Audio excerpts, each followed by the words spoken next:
So excited to share with you the core competencies today. Just have a big smile to welcome each other and to connect with the present moment. Just have a look at the screen and have a big smile and just enjoy our next about 45 minutes. It's so great to have you with me and with all the people in the Zoom and in the community as well. So let me quick introduce myself, and then we deep dive into the competency. Right? My name is Kong. Some of foreigners call me King Kong, like for easy to remember, King Kong. Right? I'm on a coaching school in Vietnam, first coaching school called the Vietnam Coaching Institute. I'm starting this journey since 2012. It's 13 years, right? So, and my love, my passion, and my expertise is have coach and have trainer and have expert to package the knowledge and present it in a way that sexy, that excited for people, and have them to convert to the client and deliver wow experience to the client. So that's something I'm passionate to. And so currently I'm in the level 3, learning with Jaya and to be the MCC coach. Like currently I'm PCC. Yeah. So I will share today, my topic today is core competency number 8, facilitate the client growth. Right. So I will share something on my heart. It's very from a perspective as a coachee, from a perspective as a coach, and from a perspective as a mentor. Right. Okay. The first thing is, honestly, I say core competency is not something that excited for me to learn personally. And I don't see that the other coaches feel like, oh, I'm so excited to deep dive into the core competency. They learn that because that's part of the level 1 or level 2 or level 3 program. And I have that same experience. But but honestly, here yes, I want to share with you, it's like my experience is it's look like I study like in the university. It's look boring at the beginning, but when we really understand, we deep dive to it, we will see that, oh, we grow so much from that, right? And as a student and as a coaching school, I think my job as the educator is like connecting with what ICF write with the student, because what ICF write in a core competency is like the a rocket science knowledge, right? It's sometimes it's when we read, it's not easy to understand. Okay, yeah. So I would love you to share your view while I'm speaking. We have like we have on the chat, right? I will see the chat. So from time to time, if to acknowledge your contribution, if you have some question as well. So I will share my screen to share with you the core competency number 8. Okay, cool. So you see the screen? Yes. Okay, I make it bigger. So we have 8 core competency, ICF core competency, and today we just focus on that for the next 30 minutes or so. Core competency number 8, facilitate the client growth. Right. And first start, I will go through line by line with my text on each of the bullet point and some of the example, some of my thinking. Some bullet point is more important than the other.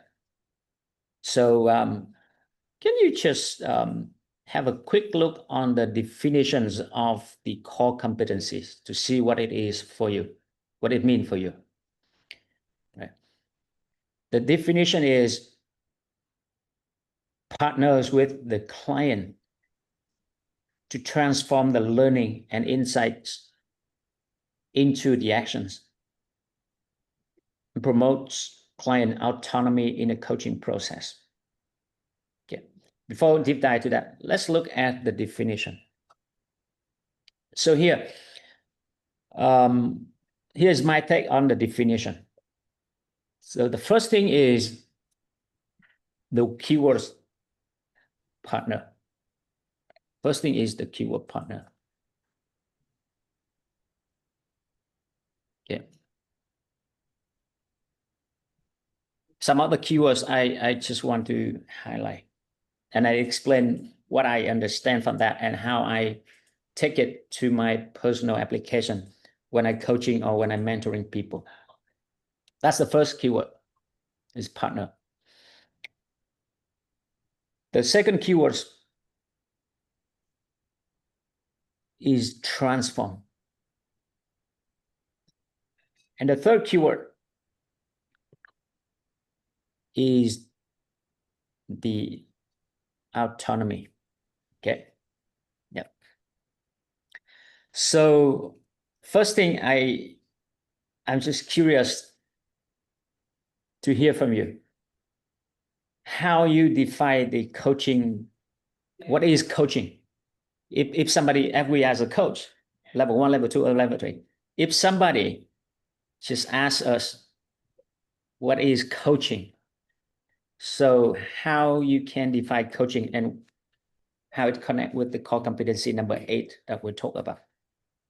So if someone asks you what is coaching, so in the keywords, what are the keywords that you will use to define that? Can you just say in the chat, right? What is your keywords?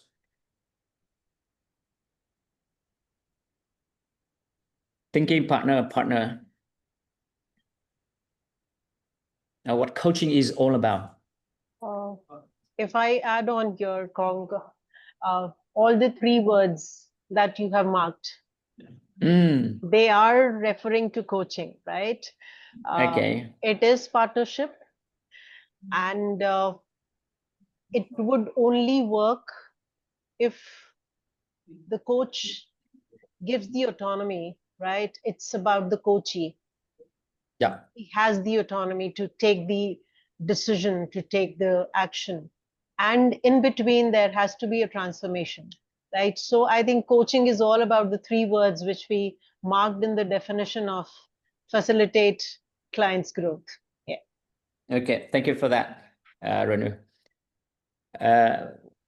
So you're thinking partner, client grow, so the true potential, thought-provoking, maximize potentials, right?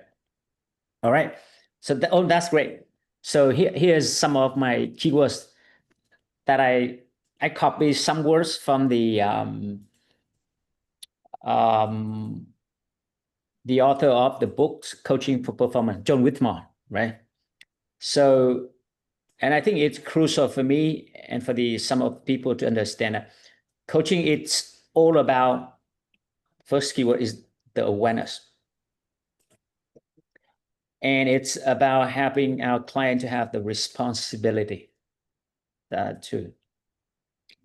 And here's one I add on is it's about momentum. What I mean is like small action over time. And coaching is more about learn. It's all about learning. And to unleash the potential. So that is the 5 keywords. That stand out for me in this journey. And how it's connect with partner with clients. Because sometimes when we start a coaching journey, when we are new, it's easy to be partnership with people. But once we have so much competency, and we advance, we have experience, we have knowledge, it's easier to get into the trap of to play in the role. I'm higher than you. So it will violate with the coaching mindset. It's called competency number 2 as well. We not serve as a role of a coach. That's not partnership. Sometimes I feel like I fall in trap of the mentorship, because when I have quite a lot of experience and I mentor coach to grow their coaching practice. So in my practice, I normally like mentor like 50% of mentoring or 60% mentoring and 40% coaching. So somehow I feel like the more I've got so much experience in the business, the less coaching I am, the more talking. So sometimes I need to remind myself, oh, we need to get back with the role as a coach and partnership with the client. Okay. So when we're not getting the result, we know that maybe we not serve as a true partnership, the co-creative, like the definition of the coaching as per ICF. Right? So that's the first thing. And the second one is about the transform the learning experience into the action. I think that's the two C's of the coaching relationship. Because what's the point if we're talking for an hour a week? What's the point of we working on the relationship for years, right? It's about a progress. It's about a potential, and our job as a coach is just to have the clients to transform their learning into the actions. So that later on, there's a detail on that. But that's how I'm thinking when I'm working with the client. Even if sometimes we talk for half an hour for an hour. I don't know how long you work for one session, but for me, my practice is one session is 45 minutes to 60 minutes. So, and normally I stop at like 50 and 55 minutes. So I have 5-minute rest for the next session, right? And sometimes if in the middle, if in our session, we come to an end, but we don't feel like we really end there. So what we do next? What we do in the rest of the time, right? So at some point, even like sometimes we not finish the session, we don't feel like we complete yet. But at the 55 minutes mark, we say, oh, here what we discussed so far, we might not finish as we want. But what's the insight, what the learning you get from what we discussed so far? And what is some of the small action or the actions that can make a small progress for you that you can take on next week so that we can continue our conversation next week. So I think that's the crucial piece, right?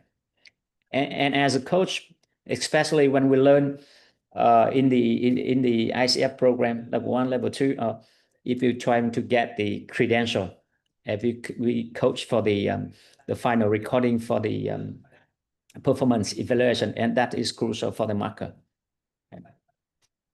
Yeah. And the third is about the autonomy.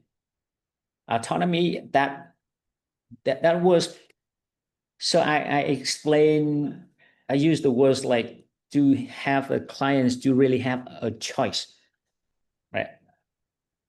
That the autonomy I use, more often I use the word choice.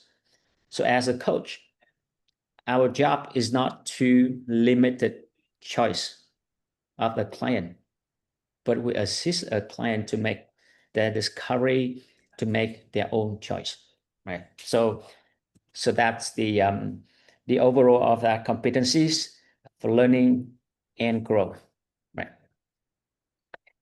One of my mentors in my MCC journey, actually I start my MCC journey 4 years ago with Coach Dave, and he's really has a great mindset for learning and growth. And anytime I have a problem, or I say, hey, Dave, I have this problem. So he's always used like this to ask me as a coach, hey, go, it's interesting challenge. What is your growth opportunity here? Anytime I say, I have that problem. I have challenging. He's always put a smile on his face. Hi, go. Wow, that's interesting challenge. What do you see is the growth opportunity here? And so what's good about this? What's good about this response from my mentor coach? Oh my God, what do you see that? Anyone want to put a comment on that?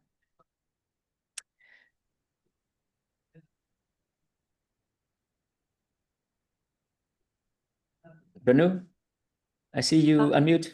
Can I invite you? Yeah. So he is again asking you what's your choice, as you said. So anything that is happening when we talk about as a coachee, so if it's my life, I know what possibilities I do have. I need to just think about that, right? So what choices that you have, and what perspectives that can be shifted so that you can think in a different way.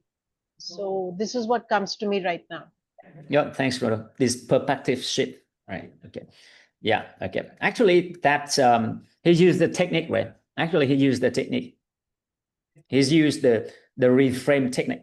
Right? Anytime I say the problem or the challenge or my face, like the first thing is he's used like pattern interruption, right? Always smile. Hey, cool. That's great challenge. That's interesting challenge. Like he's like so enthusiasm when I have the problem, but you know he doesn't use the word problem. He always says, "Hey, that's interesting challenge." So I think for things the words that we use somehow like imply the emotion attached to that words. Yeah. So that's one thing. Yeah. So Yeah. Kong, if I add on here that the energy that you bring, right, that also matters a lot, right? If you are with the problem and I also come with the same roomy face and I just say, oh wow, ye kya, what is the problem that you're having and all that, I think the energy that we bring to the conversation, that also helps the coachee to get lifted up, right? Yeah, that's right. And as a coach, we need to maintain the support and the challenge. And in this case, right? And in this case, that there's some time when empathy does not work, right? Oh, I really love you. I'm so sorry for you. It's not working that way, and it's need a perspective shift, right? And the transformation here is like he sees a problem, a challenge as an opportunity to grow. That's really a perspective shift there, right? And once we coach, we put the smile, we put the energy on the coaching session, and the problem seems like half of the problem is solved. Okay.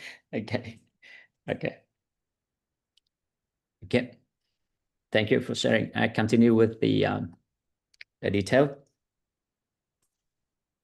Okay. So the point number 1, works with the clients to integrate the new awareness, insights, and learning into their worldview and behavior.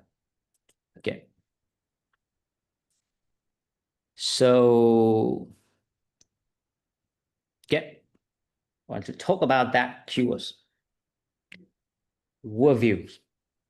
Yeah. And the keyword is integrate to the worldview. It's easy to see the behavior. Well, what is the worldview? So can some of you share what's your understanding? What's the word worldviews mean to you? And then your definition of the worldview. I have my own definition, and we can put in the chat, or we can speak.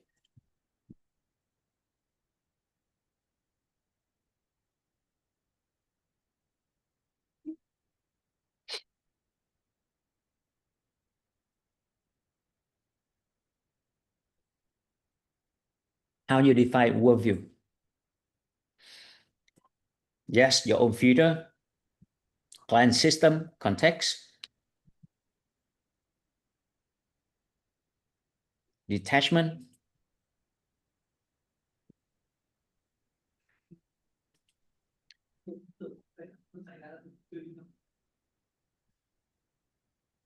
So what I understand, Pong, and everybody, like we all have certain patterns, each one of us. We have some patterns, we have certain beliefs, right? Yeah. Which which leads to certain mental models that we create for ourselves. The way we look at the world, the way we see, uh, that becomes a part of us, that is ingrained kind of a thing, right? And we see everything with that lens only.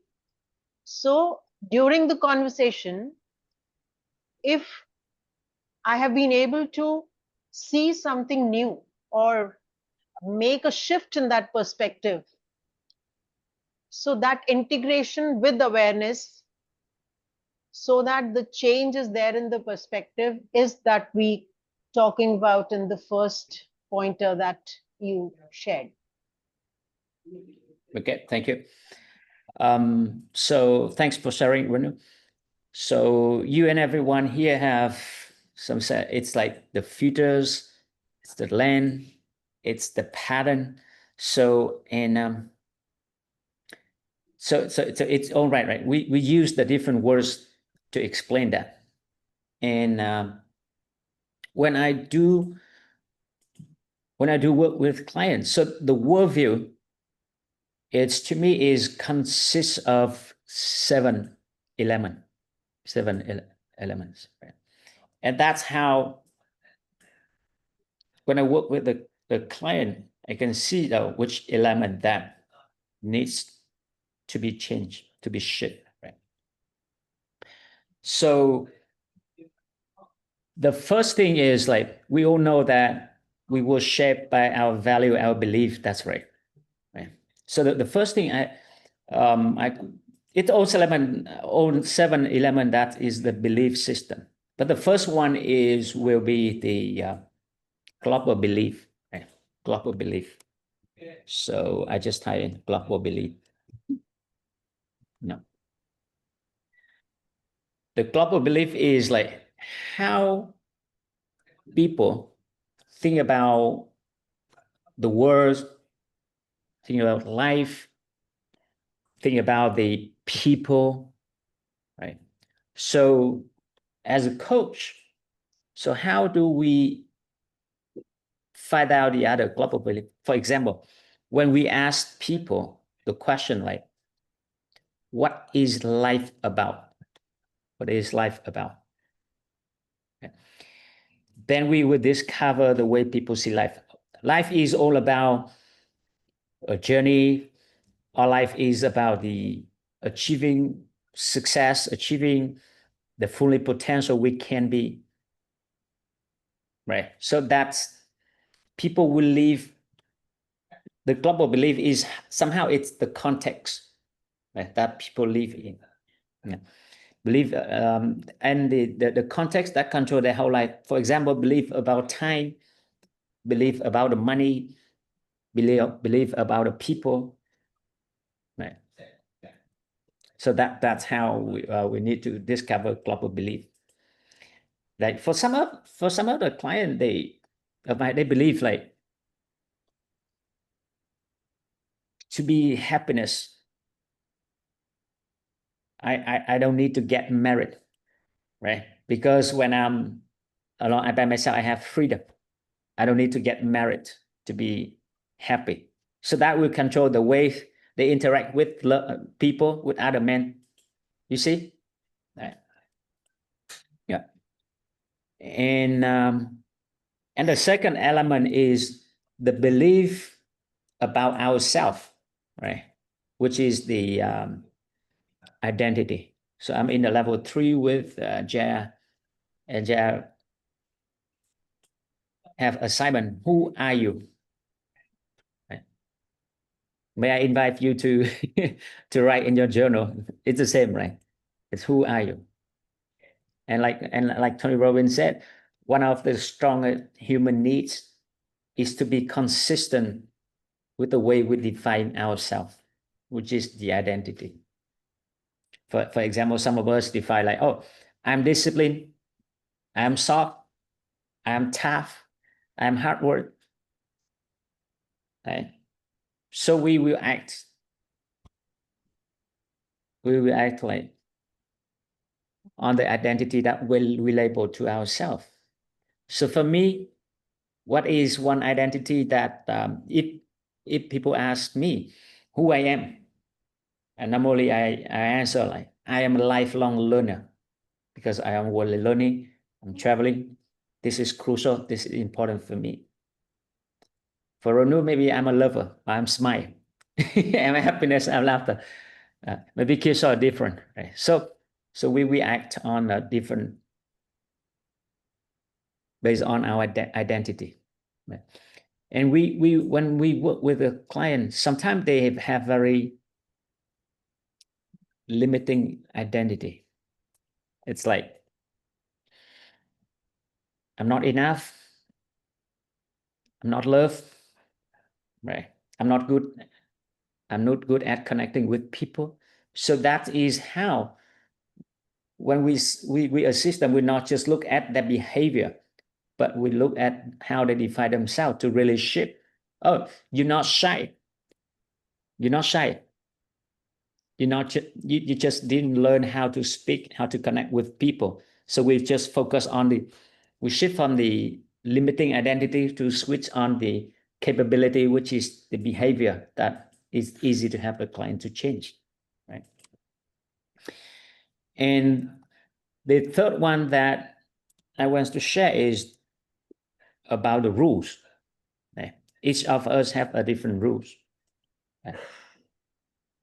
And one other thing is, if we upset with other people, it's the rule upset, right? And when working with other, it's crucial for them to have understanding about their rule. For example, like, oh, my husband, I'm angry with my husband. Why? Because my husband come home late, 11 p.m. Because the wife has the rule, right? 11 p.m. is late. But some other wife have, 1 a.m. is still early. Okay, so it's the same things happen, but because of the rule, then the reaction is differently. Okay, and the fourth one is the vehicle, right? The vehicle. So sometimes the client is stuck on a vehicle. For example, some lady they want love, but they just want, because they don't get, she doesn't get love from the husband. So she's trying to get love from the dog. She's trying to get love from the boy, the daughter, and the son. So this very limited. Just focus on one vehicle to get some need met. So that's somehow, when I'm working as a coach, that's something I'm looking at. Right. And sometimes is the specific situational belief, right?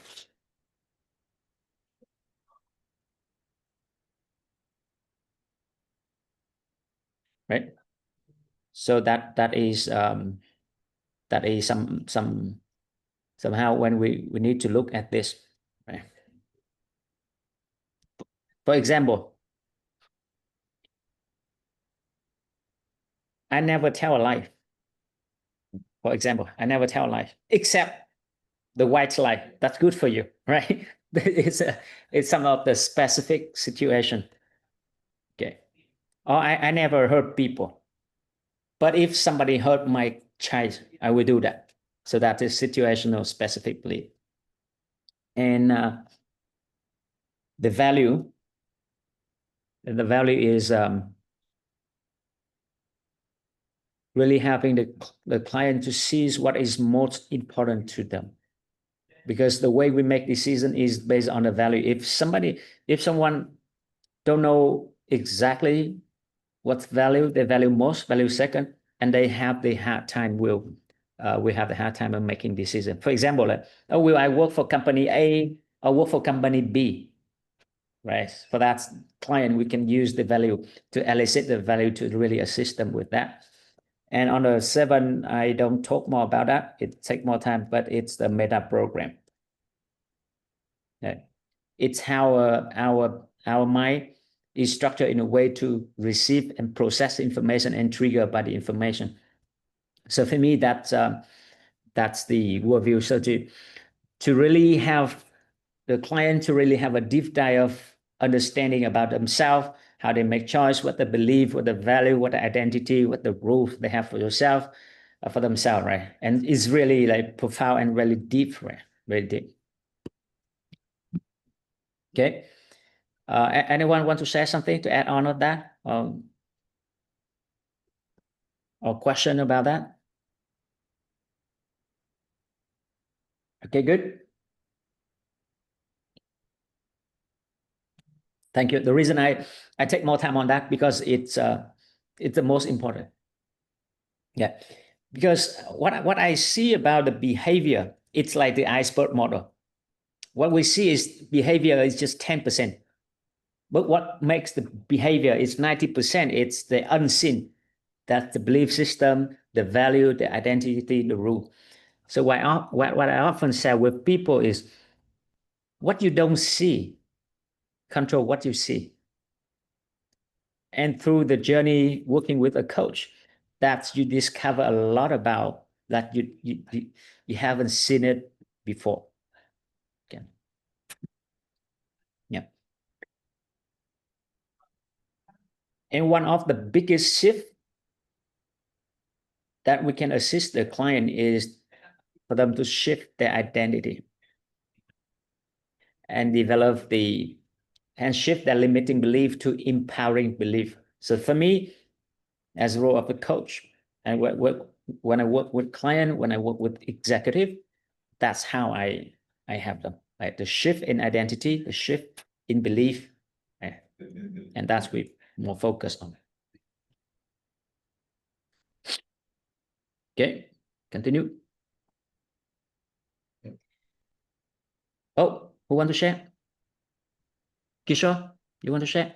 No, I just said yes. Okay, thank you. All right. So moving next, number 2. So partner with client to desire goal, action, accountability measure. Okay, I think that's nothing special. It's just like, oh, as a coach, we need to partner to set goal with them to define the actions plan and accountability measure. Yeah.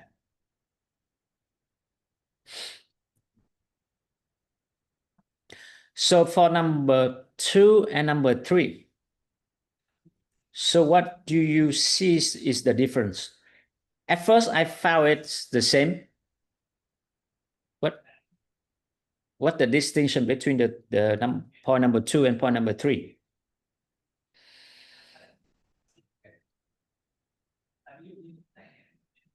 Emphasis is on acknowledges support, client's autonomy in design of goal and action.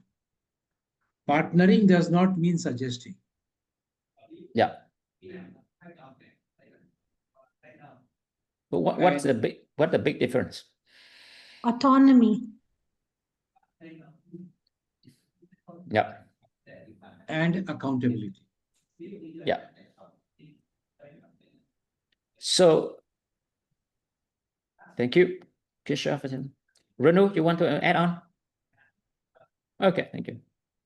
So the number 3 is like the key is autonomy, right? Capability. And one of the things I think sometimes the coach makes mistake trying to solve client problem. Okay, I think that's the biggest problem that the coach make is taking too much responsibility, right? And often as a business owner, they promote my course that some of my my mentees say, oh, what if the client doesn't have enough money to buy your course? How do you handle that? I said, okay, the fee is that, and currently you have that purchase. That is the problem. How you handle that? Your job is not to handle client the problem. You acknowledge that, and you're partnering with them to handling the problem. You're trying to lower your price to meet the client just because of where they are. right? That's how I often to tell with the other people in terms of when I'm mentoring, they develop the business, they promote and selling the program. So one thing I think it will have us as a coach or as a leader to release so much stress, to really push people, to really like, oh, I need to do something to resolve that. No, this is not your problem. This is the client problem, right? And you give them the choice to handle that problem or not, because not everybody, even they have awareness, they want to solve the problem. That's what I learned, right? Not everybody near, and sometimes they want to keep that problem because the problem meet the secondary needs, right? Not every problem that the client wants to solve that problem, right? Okay.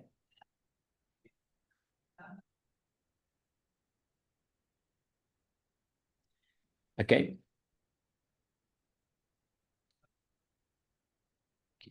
So here, the number 4 is support the client in identify a potential results from the action step. Yeah. I think that's go deeper, right?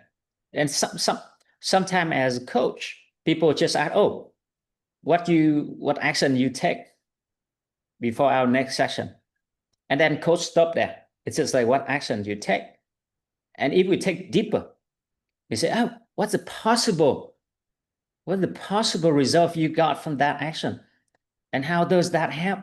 How does that connect you with a bigger goal? How does that help you with your dream, right? How does that help you with moving forward?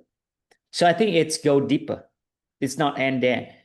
Because I realized that when we go deep into that point, the tendency that the client will take the action and they more commit because they link the result with bigger pictures, with bigger dream. How does taking action truly show that who you really are? It's connect with identity, right? How does that taking action, what's the capability that by taking action that you develop? So it's grow that capability, right? From taking action, what do you believe on? So it's really like going deeper. So that's the point I always take. It's not just the action, but it's about what after the action, what's that lead to the bigger. Okay.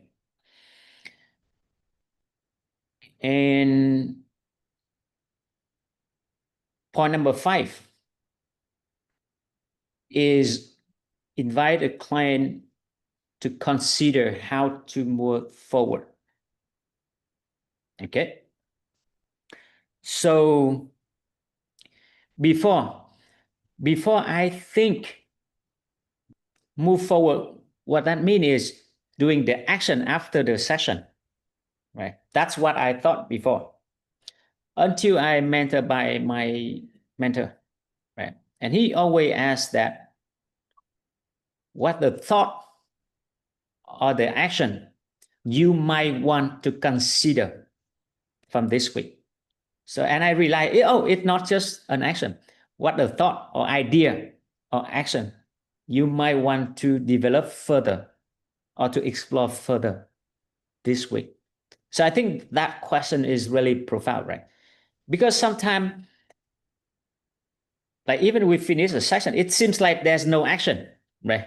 Sometimes it's not always like action to be taken, but sometimes it's thinking, an idea to ponder, to think about. So I think that we give them the choice, right? It's not just, oh, you need to have some action after the session with me, but okay, there's against its autonomy to choose how to moving forward, right? And as a coachee, right? As a coach, we identify the resource and the possible barrier or challenge that stop the coachee, right? But one other thing that I acknowledge from my coach is he's always asked me the question like, hey, Kong, what will screw this plan? So I like that question. Because sometimes we are high achiever. We tend to do a lot of things, right? But a coach is just wondering, what can screw up your plan? So for me, I really like that question. And he continued with like, how you keep yourself accountable. How you going to make sure that you do it? And what the track and what the emotional state that you need to be in to guarantee that you take on these action. So at the beginning, it sounds like a very normal question, but it's really helped me just to say, oh, I commit to this, I will not commit to this. I need to say no with my friend, I need to turn off, I need to block time in the calendar. So I think very like specific action step I need to put on my calendar. What to say yes to, what to say no to, and what is the desired result, what is the bonus, what is the one thing that I must achieve, what is the second thing, third thing as a bonus. So it's really helped me with clarity.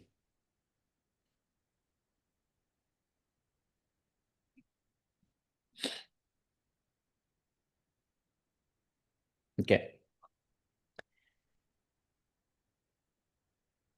And number 6, summarize the learning and insights within section and within one section or in between section.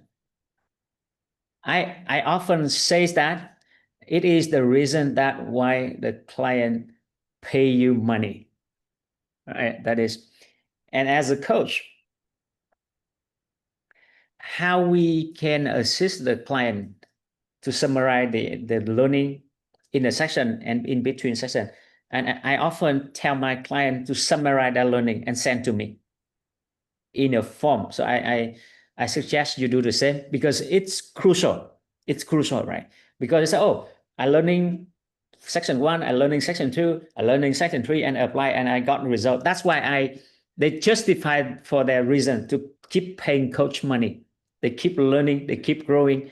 So the more they're doing, the more they're learning, the more they got inside, the more they stay engaged in the coaching process. Right. And at the very beginning of my career, I tend to move to achieve next thing. But I don't ask the client to reflection on their learning. So this will not make their learning memorable to them, right? So I often ask, and even my coach, when I share the failure or I share the success, he not just, oh, congratulations, Kong. What you want to focus on today? He doesn't do that. He spent about like 20 minutes. Hey, what is success ingredient for you? Can you duplicate the success in the future? What you gonna learn from that? What's the moment that you're gonna finally you decide you do that? And from that point, compare with last week or last month, what you see the words differently, what you see differently. So he tried to like to integrate, to help me to consolidate the learning.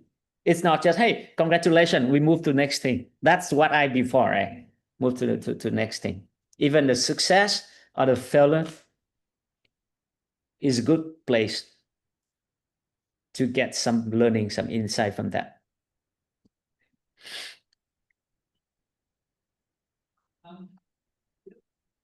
Okay.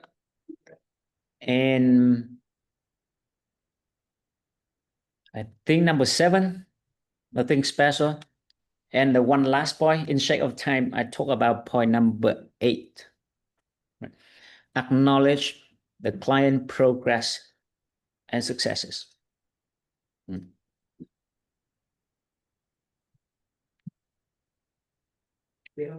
Everyone need a champion for their dream, right? We need a champion for their dream. And anytime our client has some small progress, I think for some people, they just look at for the end result. But here's we think, just the small progress, even it's not led to the result yet, right? Oh, I'm so proud of you, Renu. You really commitment, you put a hard work and you do it. Even it's not number 10 in terms of quality, but you show your dedication, you show your commitment. I'm so proud of you. Something like that, right? A client feel like, oh, a coach acknowledge our effort. And I'm so proud of what you achievement so far. We're just starting this journey in 3 months, but you achieve, like, for people it takes years, but like that's who you are. So I think it's really not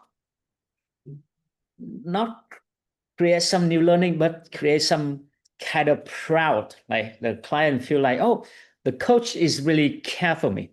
A coach really with me. I need somebody by my side to see my progress, to celebrate my success, and sometimes just to be with me when I have challenge. So I think that's the great point. So I think that's I cover all. But the last point is just like partner with the client to end the session. Nothing special there. Okay. So anyone want to share something or add on something, whether learning or insight or example? It's how it's Yeah. see here. So Yeah. I come from a teaching background before entering into coaching. So how the small uh, achievements when they are celebrated with students, I've seen that on the faces of children, right, when I was into teaching. And I think that makes a sense with adults also, because as per Maslow's hierarchy of needs, I think we all are in that need of getting that from. And even a small progress, why not? It should be celebrated. And it's not only about in coaching, Pong. I think anywhere, someone's efforts, if they are appreciated. And this is something really very close to my heart, that uh, even a small thing needs to be appreciated, so that uh, when you say thank you, I think a simple thing, when you say thank you to a person, when he does something for you, next time he comes with more to do for you, right? So this has been my experience, right? So I think I relate with that so much. Thank you for bringing it, right? Okay. Yeah. Thank you, Renu. Kishore. Yeah, what I want to say, this competency itself that facilitates client growth, and the way, in the very simple manner that you have brought it here into life, I will say that this competency is the reason a client comes to coaching. If you do everything else and this doesn't happen, you forget about the client coming to you next time. Yeah. Okay. And I have a question here. Yes. That this particular competency is so obvious. Okay. And what could be, say, one big reason a coach not following this competency really as the way it is intended? Okay. Thank you. So Kishore question is the competency is here is the obvious. And is there any reason coach not following this, right? That's your question. What stops a coach from following this, observing this particular competency in their practice? Yeah. Here is my personal view on that. Not every coach see the same. For some coach, they just aim for achievement. I'm success when I have the client get the result. Mm. They don't celebrate the learning. They don't celebrate the growth. They don't celebrate the laughter. They don't celebrate the exploration. right? It's me before, right? It's me before. It's like, oh, you paid me for the result, and here's the return on investment. It's just like tick, tick, tick. It's not so much the enjoyment of reading, a smile, a journey, playing with each other, right? So that's my view. Because when I work with my coach for 3 years, he's really teach me one word, like life is about playfulness. So that's one word I learned from my coach for 3 years, right? Even I come for achievement, but anytime I see him, I say, he's playful. Sometimes he didn't bill me for 6 months of coaching. I say, you need to send me invoice, I pay you. He doesn't really care, right? It's just playfulness, right? So I think that the spirit of play, that's really like ignite myself. Yeah. Thank you. Yeah. Thank you. Anyone want to share? Yes. Okay. Thank you. Thank so you. much. Thank you. It was wonderful session. Yeah, thank you. I So would love to connect with you. I will connect with you separately. Yeah. Yeah. Thank you. Thank you, Kong. Thank you, Kishore. Thank you. So honored to have you in this small session. I think that's the shortest session I ever deliver. Normally my time is 3 hours, 4 hours, 10 hours, 13 hours. Okay. Thank you so much, and I'm looking forward for our next session. So hope you enjoyed delivering this short session too. Yes, I love it. I see it on your face. Yeah. Right. Okay, Kong. Thank you so much. Thank you. Thank you. Bye. Yeah. Bye, sweetheart. Bye. Bye. Bye, Kesha. Bye, Ranu. Bye. Bye. Bye. Bye-bye.